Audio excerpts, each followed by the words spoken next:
Bonjour à tous et bienvenue sur boursicoté.com pour cette nouvelle analyse technique Forex, matières premières et crypto-monnaies.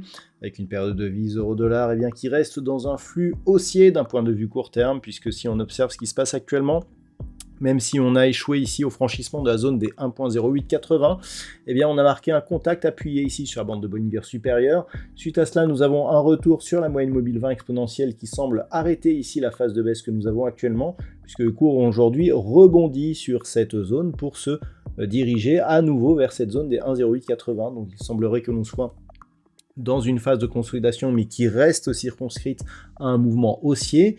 Toute rupture ici la semaine prochaine de la zone des 1.0880 viendrait valider justement cette théorie de poursuite du mouvement haussier, avec un prochain objectif qui se situerait dans ce cas à 1.10 sur la paire de devises euro-dollar.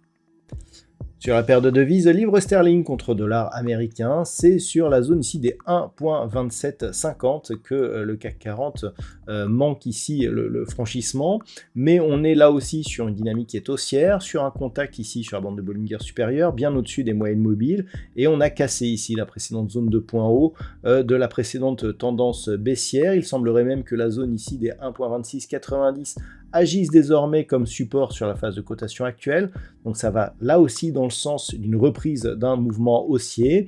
Le point donc à surveiller la semaine prochaine sera la zone ici des 1.2750, puisqu'en cas de franchissement, nous aurions un prochain objectif sur la prochaine zone de résistance ici des 1.2870, avant d'espérer un retour ici sur la zone des 1.30. Sur l'or, après une tentative de rupture ici de la zone des 2418 $ l'once, on pensait que cette rupture allait être pérenne, puisqu'après avoir été franchie, cette zone a agi ici comme niveau de support, mais ensuite on est revenu ici, on a consolidé, et on est revenu sur une zone qui était déjà support, la zone des 2325 $ l'once. Cette zone avait déjà été testée ici sur toute cette phase, a même été résistance ensuite, où on pensait ici que l'or allait partir en phase de consolidation, mais depuis le retour ici au-delà de cette moyenne mobile, on a eu donc un franchissement, nouveau record, même s'il n'a pas une grosse amplitude par rapport au précédent.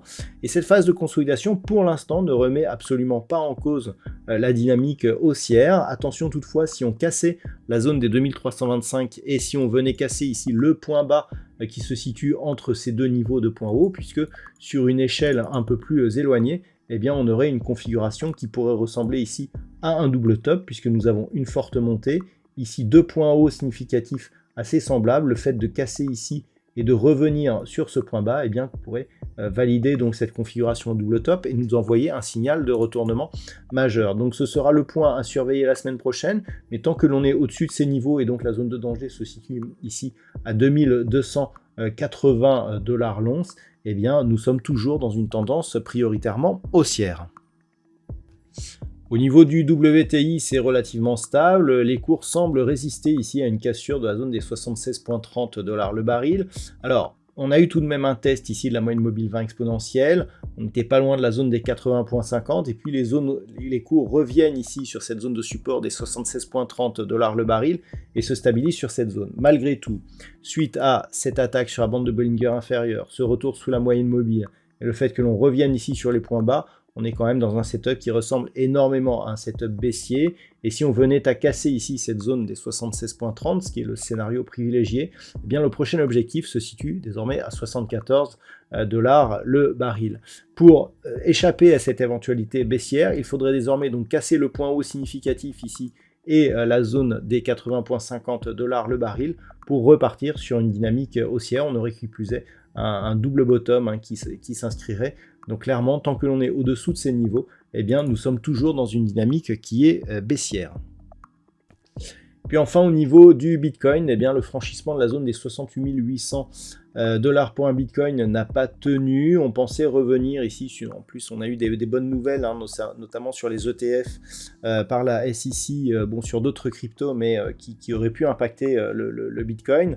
Et puis, finalement, on n'a pas eu justement cette phase de consolidation qui est venue s'arrêter. Malgré tout, on reste suite à un contact ici sur la bolle supérieure au-dessus des moyennes mobiles 20 exponentielles, donc ça reste haussier. On attend juste un retour ici des cours au-delà de la zone des 68 800 qui semble être la zone vers laquelle devrait clôturer le Bitcoin donc pour aujourd'hui, et donc sur retour ici et voire cassure de la zone des 74 000 $ pour un Bitcoin, eh bien on validerait donc la poursuite du mouvement haussier qui reste donc la tendance de fond malgré cette longue phase de consolidation que nous avons depuis le franchissement ici de cette zone des 61 000 qui a eu lieu à la fin du mois de février de cette année, donc phase de consolidation horizontale mais qui reste plutôt orientée à la hausse du point de vue de la tendance globale.